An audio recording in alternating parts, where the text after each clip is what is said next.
안녕하십니까. 제가 특창을 들으시는 여러분 얼굴을 보니까 그냥 빠져 있네요. 예, 비주얼부터 압도하네요. 검정색 4명이 그냥 딱 서 있으니까 비주얼부터 예. 은혜로운 찬양으로 우리의 마음을 하나님께로 인도한 우리 4분에게 5분에게 감사드립니다. 오늘은 감성에 대한 4번째 시간으로 볼 수 있는 것을 할 수 있다라는 제목으로 여러분들과 함께 말씀을 나누겠습니다. 손무가 쓴 손자병법 가운데 가장 우리가 잘 아는 널리 알려진 문장이 이 문장입니다. 지피지기 백전불태. 보통 백전백승이라고도 어떤 분은 말씀하시고 어떤 분은 백전불패라고도 말씀하시는데 원문은 지피지기면 백전불태입니다. 뜻은 뭐냐면 적을 알고 나를 알면 100번 싸워서 위태롭지 않다. 그게 원문의 뜻입니다. 싸움에서 위태롭지 않을 수 있는 방법은 적을 알고 나를 알아야 된다라는 의미죠. 손자병법에서 가장 유명한 구절입니다. 여러분, 성경은 우리의 싸움도 그 중에 하나라고 말을 하죠. 성경이 보는 세계관은 선과 악의 싸움입니다. 성경은 그 중에서 우리가 누구를 상대하여 싸운다는 것을 분명히 명시하고 있고 우리의 적이 누군지도 분명히 명시해요. 근데 사람은 눈에 보이지 않으면 잘 인식을 못해요. 눈에 보이는 걸 주로 인식하죠. 저 사람이 내 적이 아니죠. 그죠? 그 사람이 내 적이 아니에요. 성경에 보면 악한 자를 대적하라 이런 말 없습니다. 악을 대적하라 이런 말이 있죠. 사람을 대적하라는 말이 없어요. 사람이 아니라 그 사람을 지배하고 있는 악한 정신, 사탄의 악한 정신, 죄를 대적하라라고 말하는 것입니다. 베드로전서 5장 8절에 이런 경고를 합니다. 근신하라, 깨어라, 너희 대적 마귀가 우는 사자같이 두루다니며 삼킬 자를 찾나니. 제가 하나 유튜브 쇼츠를 보다가 어떤 장면을 봤냐면 사슴이 막 가다가 숲을길을 막 가다가 사자가 옆에서 자고 있었어요. 모르고 가다가 사자가 있는 걸 보고 놀라서 반대 방향으로 가는 걸 본 적이 있습니다. 여러분, 마귀는 놀지 않아요. 여러분, 일주일 동안 열심히 일하셨잖아요. 마귀도 일합니다. 무슨 일 할까요? 무슨 일 하는 것 같아요? 마귀도 일해요. 마귀의 목적은 하나입니다. 삼킬 자를 찾는 거예요. 그래서 그 사람의 삶을 삼켜버리는 것이 마귀의 일입니다. 바울은 에베소서에서 그걸 뭐라고 묘사하냐면 우리의 씨름은 혈과 육을 상대로 하는 것이 아니요 통치자들과 권세들과 이 어둠의 세상의 주관자들과 하늘에 있는 악한 영들을 상대함이라. 여러분, 우리가 상대하는 상대는요 그 사람이 아니에요. 그 사람이 나를 괴롭히면 자꾸 우리는 그 사람을 미워하고 그 사람을 어떻게 하려고 그래요. 그 사람이 문제가 아니에요. 여러분, 그 사람은 어디 가나 있어요. 직장을 바뀐다고 그 사람이 없어지는 게 아니에요. 교회를 바꾼다고 그 사람이 없어지는 게 아니에요. 그 사람은 어디 가나 있어요. 왜? 그 사람을 지배하고 있는 악한 영이 어디나 있기 때문이에요. 질량 보존의 법칙이 있듯이 어떤 목사님은 이런 표현을 쓰시더라고요. 죄송합니다. 좀 거친 표현을 써서 또라이 보존의 법칙이 있어요. 어디 가나 또라이는 있다는 거예요.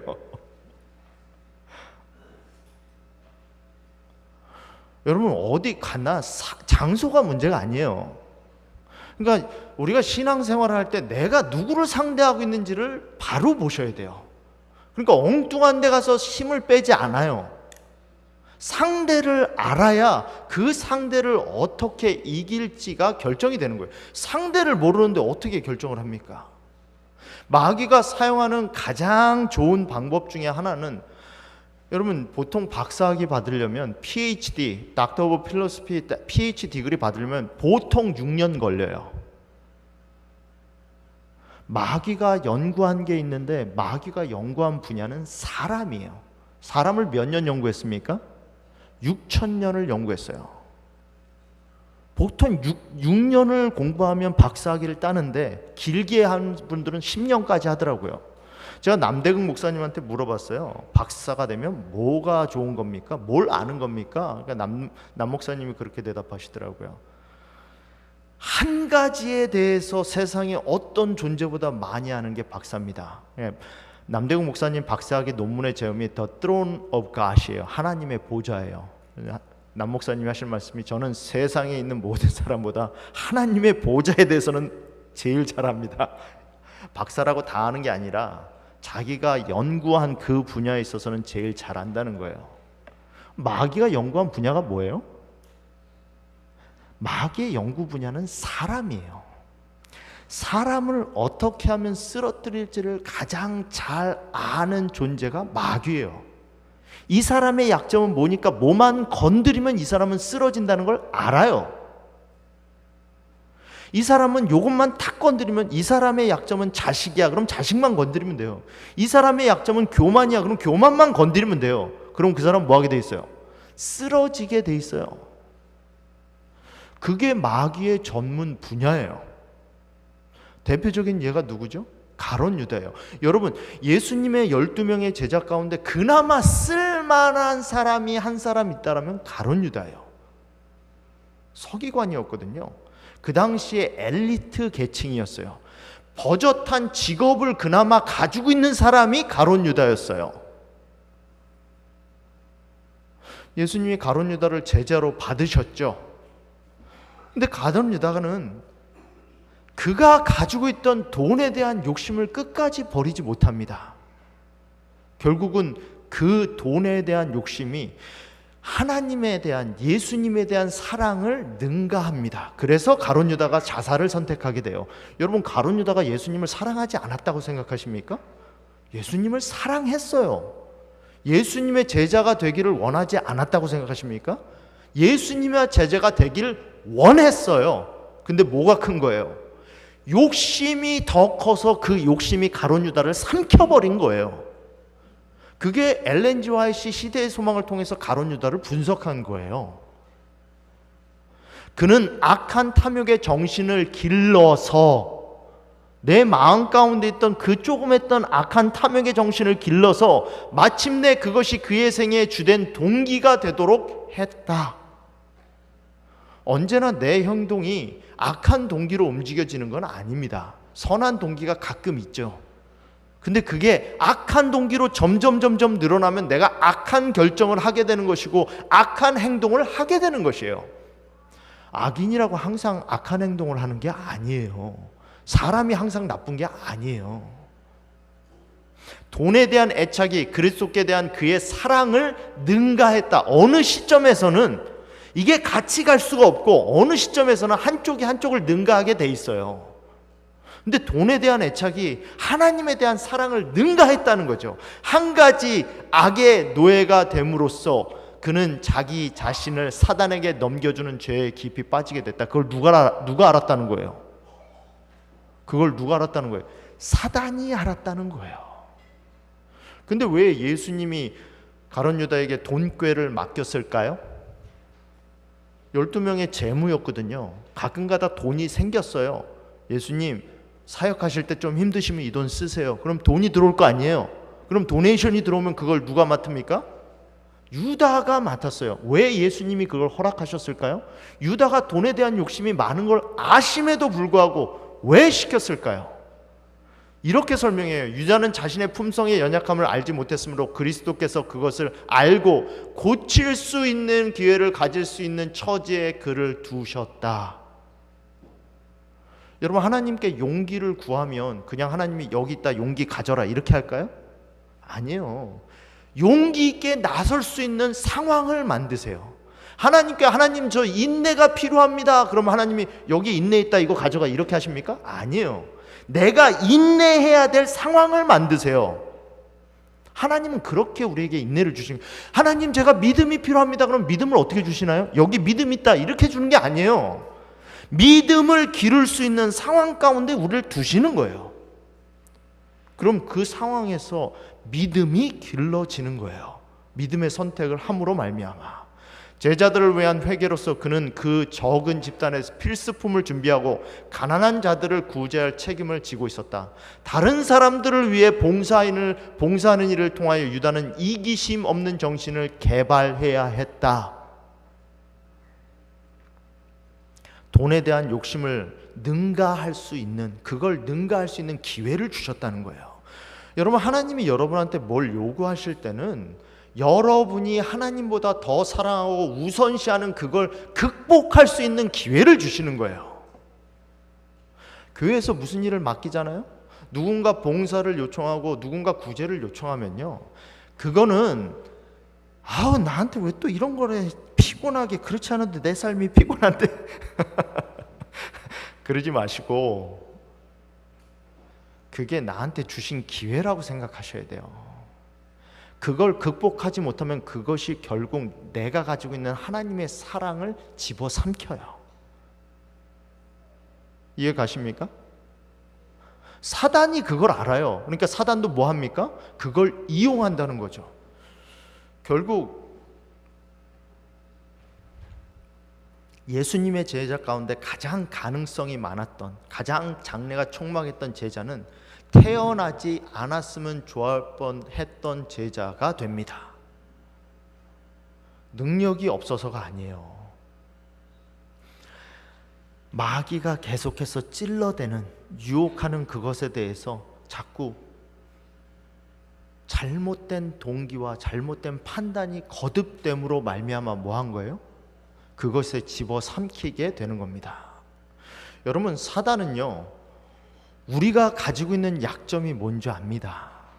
내가 보는 약점, 내가 가지고 있는 그 약점을 통해서 사단은 나를 넘어뜨려요. 마치 유다를 넘어뜨렸던 것처럼 말입니다. 여러분, 제가 안경 쓰고 있잖아요. 저는 안경을 통해서만 여러분을 봐요. 안경을 벗으면 뿌옇게 돼서 안 보여요. 여러분, 이 물리적 안경이 아니라 우리 모두는 내가 가지고 있는 가치관이라는 안경을 가지고 있어요. 그 사람이 말한 것을 그 사람이 말한 의도대로 우리는 받아들이지 않아요. 어떻게 받아들이죠? 내가 가지고 있는 가치관이라는 안경의 필터를 통해서 그걸 받아들여요. 그래서 뭐가 되죠? 오해를 하는 거예요. 그래서 이 내가 가지고 있는 가치관이라는 필터는 어떻게 형성되느냐? 내가 나를 바라보는 자기관에 대해 자기관으로 형성이 돼요. 내가 나를 어떻게 바라보느냐에 따라서 사람들을 바라보게 돼 있어요. 나를 harsh하게 대하는 사람은, 나에게 여유가 없고 나에 대해서 가치를 잘못 평가하는 사람은 다른 사람도 그렇게 평가해요. 왜냐하면 내가 나를 그렇게 보기 때문에 다른 사람도 다 그렇게 보이는 거예요. 사단이 이용하는 것 가운데 가장 많이 사용하는 것이 나에 대한 잘못된 가치관이에요. 자기 비하죠. 낮은 자존감. 하나님께서 나에게 주신 그 가치대로 나를 보는 게 아니라 그 가치 이하로 나를 보는 거예요. 그 가치 이하로 나를 보게 되면 그 가치 이하로 본 그 안경을 통해서 모든 세상을 보게 되어 있어요. 그리고 모든 사물을 그렇게 판단하게 돼 있어요. 오늘은 그 자존감에 대해서 좀 여러분과 이야기를 나누려고 해요. 여러분, 사람이 낮은 자존감을 가지고 있으면 그 낮은 자존감으로 인해서 결국은 모든 관계를 파괴시킵니다. 우리가 가지고 있는 관계가 뭐가 있죠?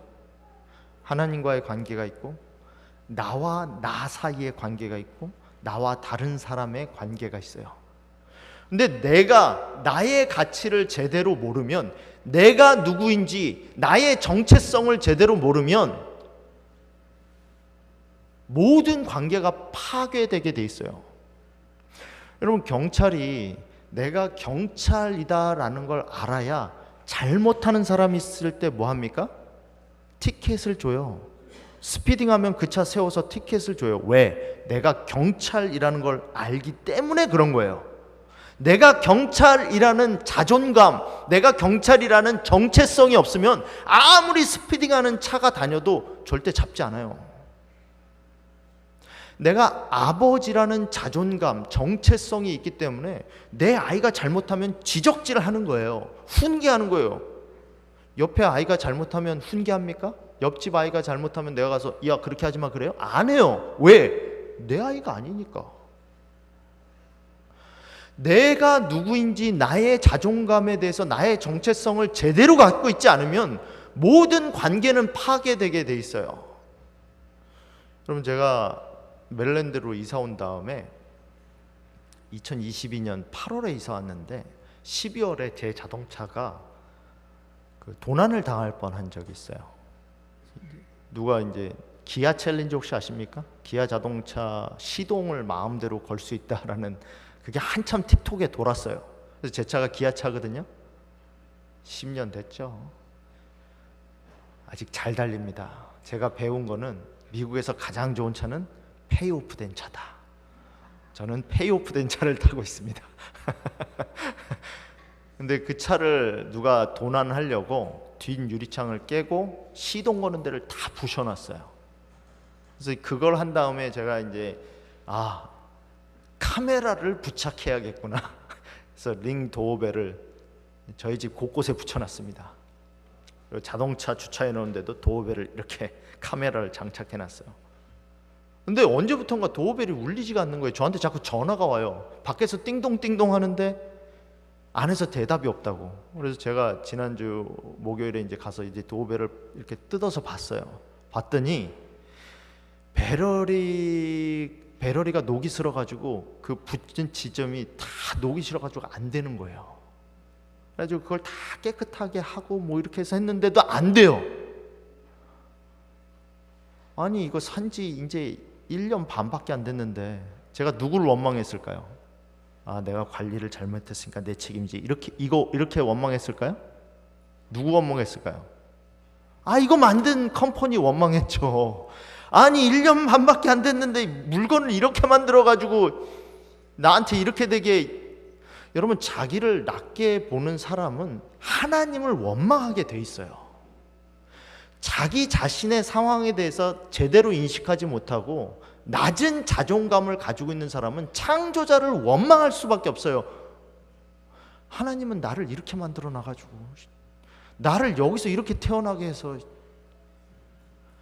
낮은 자존감을 가진 사람은 하나님과 제대로 된 관계를 맺을 수 없어요. 내가 제대로 된 나의 삶과 나의 모습을 파악하고 나의 정체성을 가지고 있지 않은 사람은, 제대로 된 아이덴티티를 가지고 있지 않은 사람은 하나님을 원망하지 않을 수 없어요. 왜? 나를 만드신 분이 누구니까? 하나님이니까. 하나님과의 관계가 틀어지는 거예요. 사단이 뭐 하죠? 자꾸 주입시켜주죠. 넌 안 돼. 이게 너의 다야. 그러니까 안 되지. 자꾸 뭐 하는 거예요? 교육받는 거예요.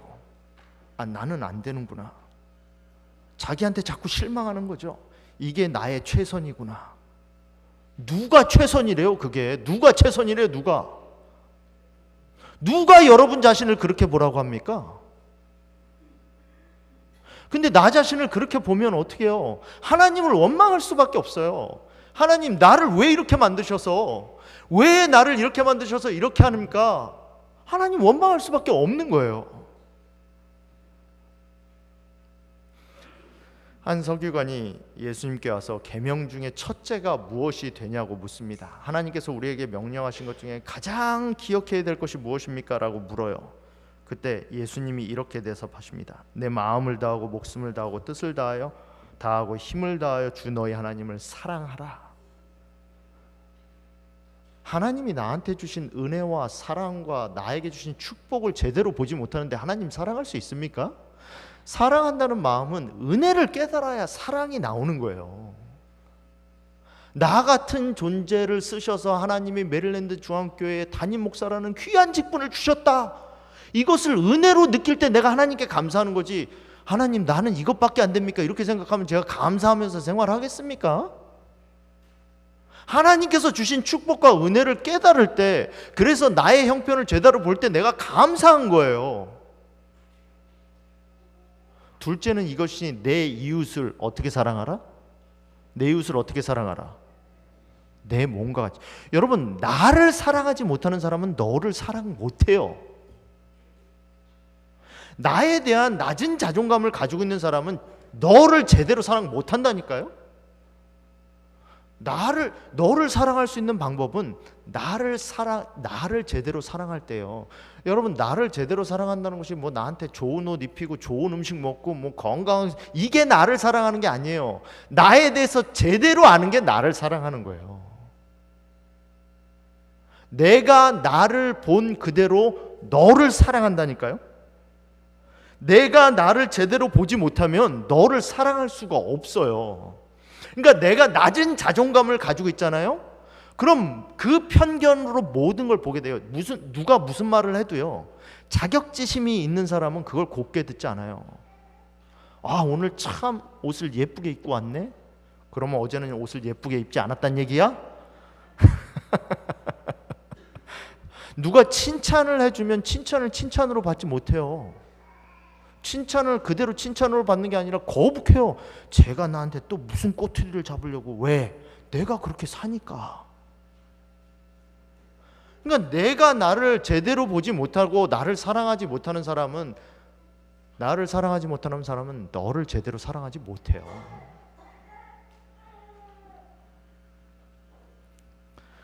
데이빗 소로가 이런 말을 했습니다. 무엇이든지 그 가치는 우리가 그것을 위해 내려놓으려는 인생의 분량과 같다.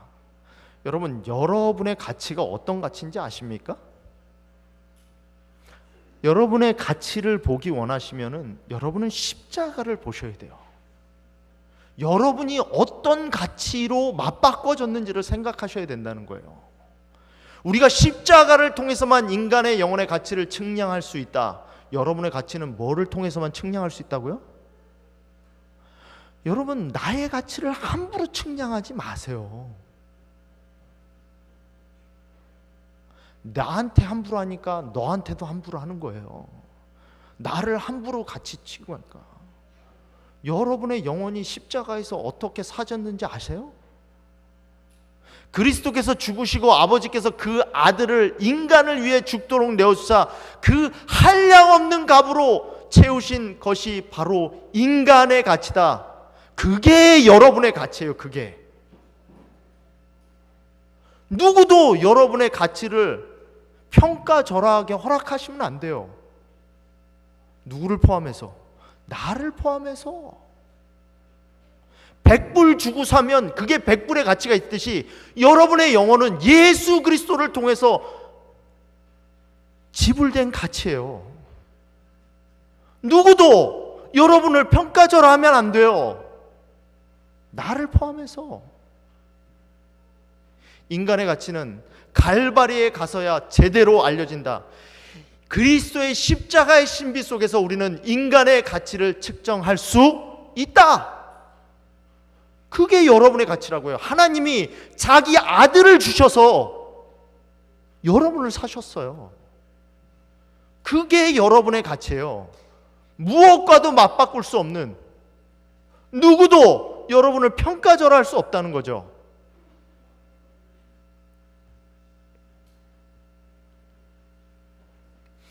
두 번째, 우리가 낮은 자존감을 가지고 있으려면 잠재력을 마비시키고 이상을 파괴합니다. 자신에 대한 불신과 자신이 누구며 자신이 어떤 사람이 되어야 마땅한가는 문제를 놓고 계속 실망하던 사람들이 자기의 문제를 완전히 이기는 경우는 극히 드물다. 이 목사님이 상담을 주로 하시는 목사님이거든요. 자기에 대한 낮은 자존감을 가지고 있는 사람 치고 자기 문제를 극복하는 사람은 드물다는 거예요. 여러분, 코끼리를 길들일 때, 서커스에서 코끼리를 길들일 때 어떻게 길들이냐면, 어렸을 때 코끼리가 아주 힘이 없는 어린 코끼리였을 때 발에 족쇄를 채우고 그 족쇄를 큰 기둥에다가 묶어 놓습니다. 처음에 이 코끼리가 자꾸 도망가려고 떼쓰죠. 근데 어렸을 때는 힘이 없으니까 도망가질 못해요. 그럼 이 코끼리는 족쇄가 채워지면 나는 움직이지 못한다라는 학습이 되는 거예요. 그럼 코끼리가 막 산더미만해져서 나무 하나를 그냥 꺾을 수 있는 힘이 돼도 그 사육사가 찾고 조그만 거 하나 탁 채우고 나무떼기 하나 딱 꽂아서 거기다 걸어놓으면 코끼리가 움직일 생각을 안 해요. 여러분, 왜 우리가 새로운 일에 투자하지 못하는가? 왜 우리가 못하는가? 뭐예요? 내가 가지고 있는 낮은 자존감이에요. 나는 할 수 없다.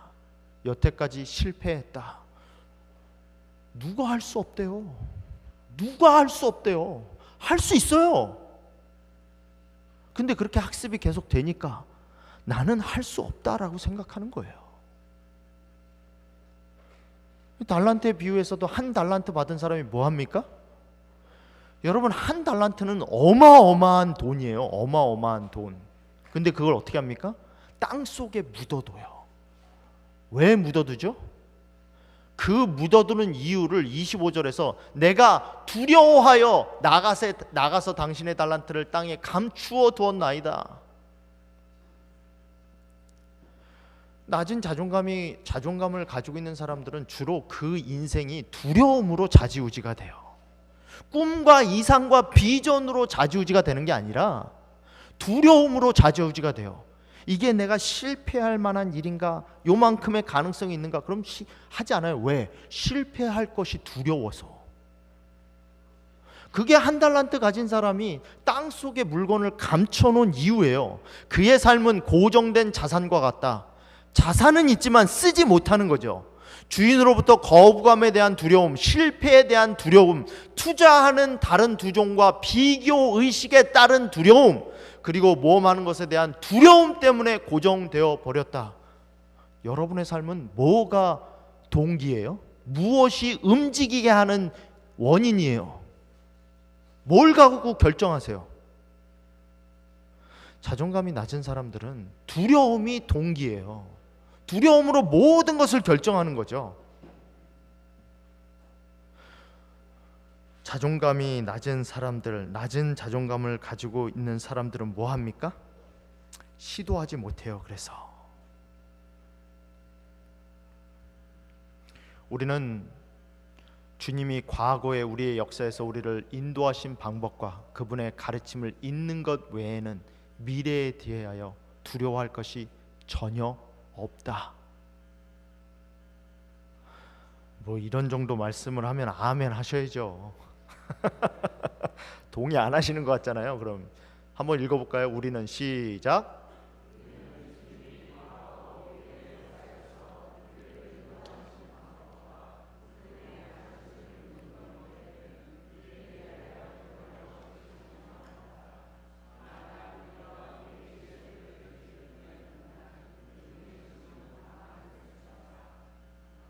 만약 우리가 우리의 신뢰를 주님께 둔다면 우리는 지금 강한 백성이다.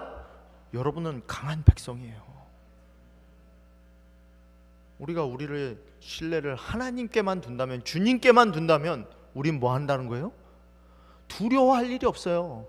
하나님이 나를 지금까지 어떻게 인도하셨는지만 기억하면 두려워할 게 없어요. 그걸 잊은 것만 두려워하시면 된다는 거예요. 기억만 하면 뭐예요? 두려워할 필요가 없어요. 24세기의 가장 뜨거운 영혼의 소유자라고 하는 체 게바라의 평전을 보면 그는 이런 말을 했습니다. 리얼리스트가 되라. 그러나 이룰 수 없는 이상은 반드시 하나씩 가져라. 여러분, 보통 일을 할 때는 리얼리스트가 돼야 돼요. 이 일이 정말 될 만한 일인가? 가능한 일인가? 우리가 바자회 하는데 이번 바자회에 밀리언을 벌겠습니다. 리얼리스틱하지 않아요. 불가능한 거죠. 일을 할 때는 리얼리스틱 해야 돼요. 그러나 이상은 반드시 하나씩 가져라. 이건 뭐예요? 일은 리얼리스틱하게 하되 현실적으로 하되 꿈이 있어야 그 사람이 앞으로 나갈 수 있다는 거예요. 꿈이 있어야 된다는 거예요. 우리가 지금은 게이럴스버그에서 아무런 영향력을 미치지 못하는 교회처럼 보일지라도 이 교회를 통하여 하나님이 게이럴스버그와 몽고메리 카운티와 메릴랜드와 미주에 영향을 미칠 수 있다라는 비전을 보고 있기에 우리가 나갈 수 있는 거예요. 꿈이 있어야지 나갈 수 있다는 거죠. 현실을 존중하되 이룰 수 없는 꿈, 그것을 놓으면 안 된다는 것이지요. 현실의 조각 그림을 뛰어넘어 진실을 창조하려고 하는 고민이 바로 이상과 현실을 결합하려는 노력이 아닐까 생각합니다. 이 표현이 참 저는 마음에 들어요. 현실의 조각 그림을 뛰어넘어 진실을 창조하려고 하는 고민이, 지금 나의 현실은 그렇게 못되지만 하나님께서 우리에게 알려주신 진리를 향하여 나아가는 우리의 고민이 이상과 현실을 결합하려는 노력이 아니겠습니까? 근데 낮은 자존감이 있는 사람은 꿈을 갖지 못해요. 자기가 자산이 있어도 그걸 실현하지 못하고 꿈을 가져도 꿈을 가지고 앞으로 나아갈 수 없다라는 거죠. 사도행전 2장 17절에 베드로가 초대교회에 내려진 이른비 성령에 대해서 꿈이 주어졌다라고 표현했고, 그 꿈은 요엘서 2장 28절에 그 후에 내 신을 만문에게 부어주리니 너희 자녀들이 장래일을 말할 것이며 너희 늙은이는 꿈을 꾸며 너희 젊은이는 이상을 볼 것이며. 여러분, 성령이 우리에게 내리면 우리가 보는 게 뭐예요? 꿈을 보는 거예요. 성령이 우리에게 내린다는 게 뭐 내가 슈퍼맨이 된다는 겁니까? 슈퍼맨이 된다는 게 아니에요. 나의 현재 상황을 뛰어넘어서 꿈을 보았기 때문에 그 꿈을 보고 나아갈 수 있는 힘이 생긴다는 거예요. 나아갈 수 있는 믿음이 생긴다는 거예요. 그게 성령이 우리에게 내린다는 의미예요. 성령이 되면 내가 막 초인적인 힘이 생겨서 막 날아다니고 이런 거 아니에요. 성령이 생기면 내가 바라보지 못했던 뭐가 보이는 거예요? 꿈이 보이는 거예요. 꿈이. 내 현실하고는 전혀 상상할 수 없고 실현할 수 없는 꿈과 이상이 할 수 있다라는 믿음이 생기는 거예요. 그게 뭐예요? 그게 성령이 임하는 거예요. 이스라엘 백성들이 가나안 땅을 점령했을 때 꿈을 주셨죠. 강하고 담대하라. 너는 내가 그들의 조상에게 맹세하여 그들에게 주리란 땅을 이 백성에게 차지하게 하리라. 이스라엘 백성들에게 땅을 주시겠다고 약속하셨죠. 여러분, 이스라엘 백성들에게 주시겠다고 한 땅은요, 이 가로 세로 그 길이가 한 번도 이스라엘이 하나님께서 주시겠다고 한 땅을 다 차지한 적이 없어요. 하나님은 주시겠다고 말씀하셨는데 이 지중해서부터 바벨론이 있는 지역까지였어요. 아래로는 이집트까지 있는 지역이 나일강 하수까지 그 땅을 주시겠다고 했는데 이스라엘 백성은 한 번도 하나님이 약속하신 땅을 다 차지하신 역사가 없어요. 왜? 하나님이 안 주셔서? 주장하지 않았어요. 주장하지 않아서. 왜 주장하지 않았죠? 이스라엘 백성들은 왜 주장하지 않았어요? 낮은 자존감이에요. 적과 꿀이 흐르는 땅은 분명한데 그들을 이 12명의 정탐꾼이 뭐라고 보는 거예요? 그건 적과 꿀이 흐르는 땅은 분명한데 내가 스스로 보기에도 나는 뭐라? 메뚜기다. 아니, 자기 자신을 곤충으로 봅니까? 어떻게? 동물도 아니고. 그러니 하나님의 주신 땅을 차지할 수가 있어요? 여호수아와 갈렙은 뭐라고 말합니까? 그들은 우리의 뭐라? 먹이라. 이거 밥이야. 이거 껌이야.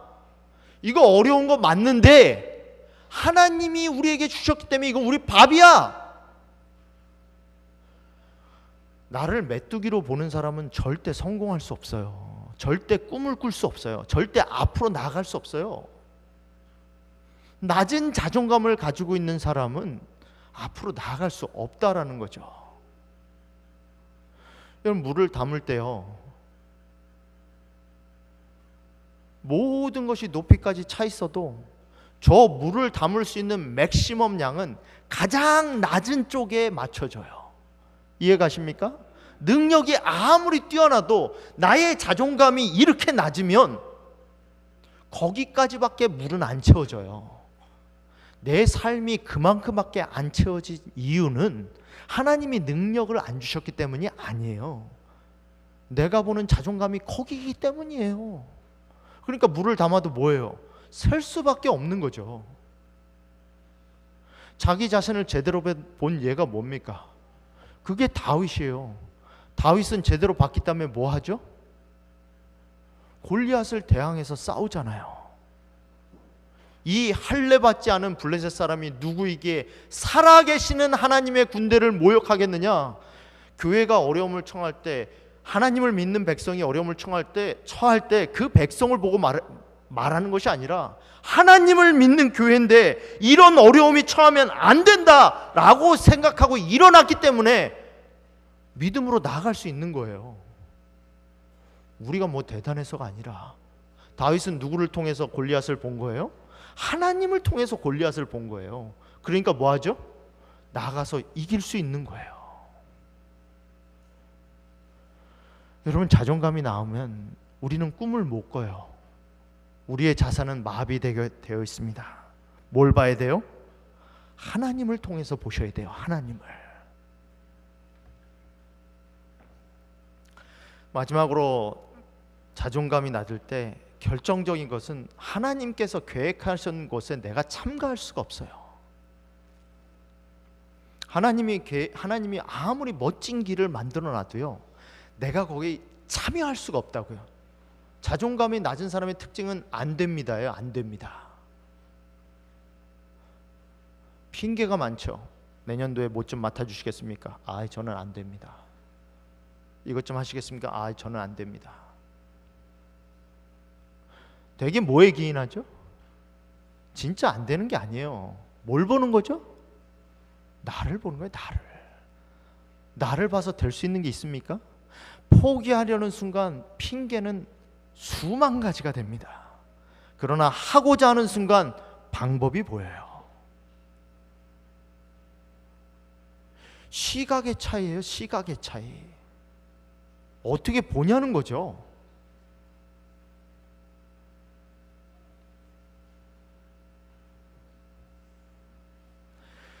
하나님께서 세상에 미련한 것들을 택하사 지혜 있는 자들을 부끄럽게 하려 하시고, 세상에 약한 것들을 택하사 강한 것들을 부끄럽게 하려 하시며, 하나님께서 세상에 천한 것들과 멸시받는 것들과 없는 것들을 택하사 있는 것들을 폐하려 하시나니, 이는 아무 육체라도 하나님 앞에서 자랑하지 못하게 하려 하심이라.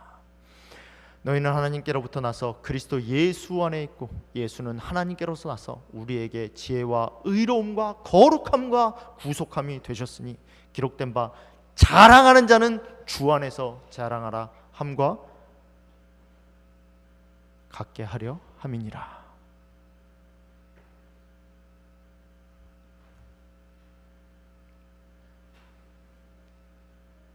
서울대에서 잘 나가던 한 의과대학 의사가, 교수가 하나님의 부르심을 받고 아프리카 이디오피아로 선교사로 떠납니다.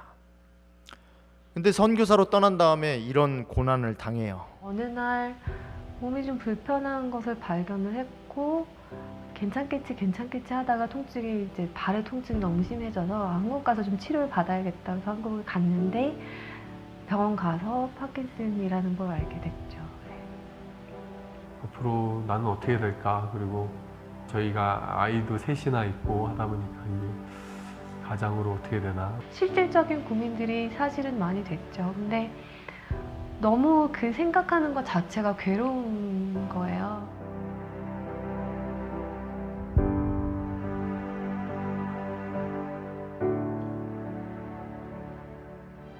아침에 산책을 갔는데 소나기가 쏟아지는 거예요. 그래서 이 나무가 막 우거져 있는 곳이 있어서 너무 비가 갑자기 오니까 거기를 잠깐 들어갔었죠. 잘 됐다 하고 서 있는데 하나님이 주시는 말씀이 비가 쏟아진다고 집으로 가지 않아도 돼 라는 마음을 주시는 거예요. 그래서 갑작스런 그런 일을 당한다고 해서 돌아갈 필요 없고 그때 피할 수 있는 길을 내시는 겠구나. 눈을 감고 기도를 하는데 하나님이 갑자기 환상을 보여주시는 거예요. 제가 천진난만한 표정으로 애기같이, 정말 애기처럼 예수님 품에 이렇게 안겨가지고 예수님이 어디론가 걸어가시는 환상을 보여주셨어요. 예수님 발에서는 피가 흐르고 있었고 저는 너무 행복하게 안겨서 가는 거죠. 그때 다시 알게 됐어요. 아, 선교가 내가 하는 게 아니었구나, 진짜로. 나는 그냥 예수님 품에 안겨있는 축복을 누리는 거고 그 힘든 길을 가는 거는 예수님이 가시는 거구나.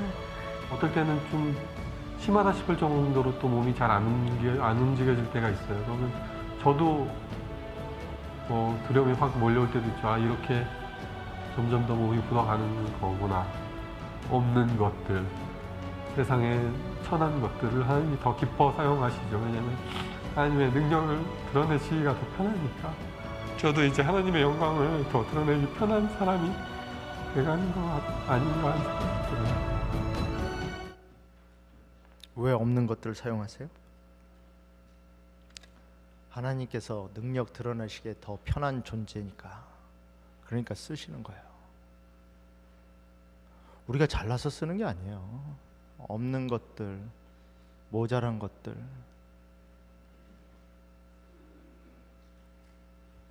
고린도서 12장에 보면 자기의 약점으로 어떻게 하나님이 그 약점을 사용하시는 것에 대한 이야기가 나옵니다.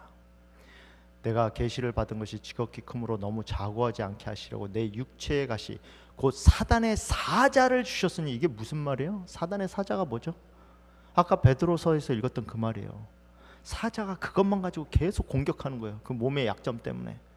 여러분 약점 다 있잖아요, 그죠? 우리에게 약점이 다 있어요. 그걸 가지고 사자가 계속 공격하죠.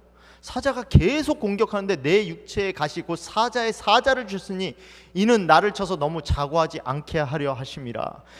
이것이 내게서 떠나기 위하여 내가 3번 주께 간구하였더니 3번 하나님 앞에 정말 죽으라고 기도한 거예요. 이것 좀 떠나게 해주십시오. 내가 이것 때문에 하나님 일을 도저히 못하겠습니다. 사단이 저를 자꾸 넘어뜨립니다. 그랬더니 내게 이르시기를 내 은혜가 내게 족하도다. 이는 내 능력이 약한 데서 온전하여짐이라. 이게 기독교예요. 이게 약한 데서 온전해지는 게 이게 기독교예요.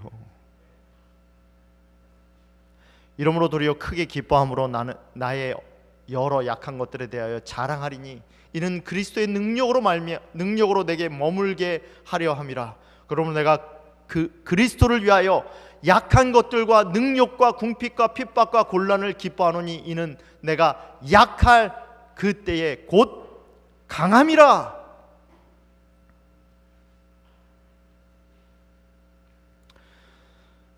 여러분, 하나님께로부터 큰 것을 기대하시기 바랍니다.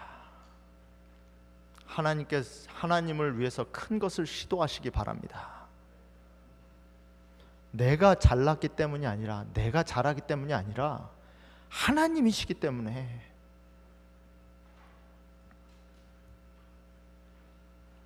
제가 이번에 그 지도자 연수에 가서 강의 가운데 여러 강의가 있었는데 가장 은혜를 받았던 게 이제 김동준 목사님이 강의하신 강의이셨어요.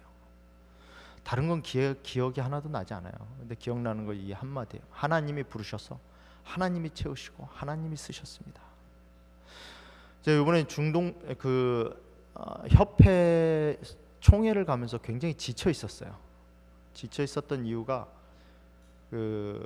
일을 많이 해서 일이 많아서 지친 거 아니에요. 저 메릴랜드 중학교에 와서 일이 많은 적은 한 번도 없었습니다. 매일 하는 일이니까요. 일이 많아서 지친 게 아니라 제가 해야 될 것이 한 이 정도쯤으로 보이는데 제가 한 요 정도밖에 안 되는 거예요. 제 능력으로. 일이 이만큼 보이는데 요것밖에 안 되니까 그게 저를 지치게 하는 거예요.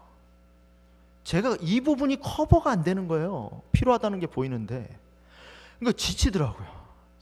이걸 어떻게 해야 되나, 해야 되나 말아야 되나. 하나님이 부르셨으면 하나님이 해주셔야 될 텐데. 근데 목사님이 이런 말씀하시는 거예요. 하나님이 부르셔서 하나님이 채우시고 하나님이 쓰셨습니다. 80 넘은 목사님이 이 모든 영광을, 감사와 찬송을 하나님께 드립니다 하면서 강의를 마치시는 거예요. 저를 완벽해서 부르셨겠습니까? 모자른 거 알고도 부르신 거겠죠. 우리를 완벽해서 부르셨겠습니까? 모자른 거 알고도 부르신 거예요. 그렇게 부르셨지만 그 모자른 부분을 하나님이 채워서 쓰시는 거예요. 모자른 부분 보고 실망하지 마시고 하나님이 부르셨다는 거 보고 믿음으로 나아가세요. 우리에게 모자른 부분은 다 있어요. 모자른 부분이 아니라 하나님이 부르셨다는 것으로 우리는 나아가야 됩니다. 그때 우리에게 희망이 있는 거예요. 사랑하는 성도 여러분, 우리의 모습을 우리가 평가절하하지 않기를 바랍니다. 우리를 위하여 지불된 예수 그리스도의 십자가를 바라보시고 우리의 가치를 하나님의 눈을 통해서 볼 수 있는 저와 여러분이 되길 바라면서 오늘 말씀을 마치겠습니다.